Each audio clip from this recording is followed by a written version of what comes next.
ആഗോള സമുദ്ര ചരക്കു ഗതാഗത മേഖലയുടെ ഹബ്ബായി മാറുന്ന വിഴിഞ്ഞം അന്താരാഷ്ട്ര തുറമുഖം വൻപൻ നേട്ടത്തിലേക്ക്. ട്രയൽ റൺ ആരംഭിച്ച് ഇതുവരെ 3 ലക്ഷം TEU ചരക്കാണ് വിഴിഞ്ഞം കൈകാര്യം ചെയ്തത്. 6 മാസത്തിനിടെ 150 കപ്പലുകളും വിഴിഞ്ഞം തീരത്ത് എത്തി. രാജ്യത്തിന്റെ സമുദ്ര ചരക്കു ഗതാഗത മേഖലയിൽ അതിവേഗം പുതിയ നാഴികക്കല്ലുകൾ താണ്ടുകയാണ് വിഴിഞ്ഞം അന്താരാഷ്ട്ര തുറമുഖം. ട്രയൽ റൺ കാലഘട്ടത്തിൽ തന്നെ പുതിയ നേട്ടങ്ങൾ കയ്യെത്തിപ്പിടിക്കുകയാണ് വിഴിഞ്ഞം.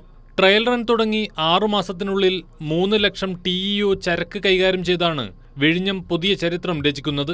150 കപ്പലുകളാണ് ഇതുവരെ ഇന്ത്യയുടെ പുതിയ സമുദ്ര വാണിജ്യ കവാടമായി മാറുന്ന വിഴിഞ്ഞം തുറമുഖത്ത് ബർത്ത് ചെയ്തത്. ഇതിൽ ലോകത്തിലെ ഏറ്റവും വലുതെന്ന് വിശേഷിപ്പിക്കാവുന്ന 5 ചരക്ക് കപ്പലുകളും ഉൾപ്പെടും. ജനുവരിയിൽ മാത്രം 45 കപ്പലുകളാണ് വിഴിഞ്ഞത്ത് എത്തിയത്.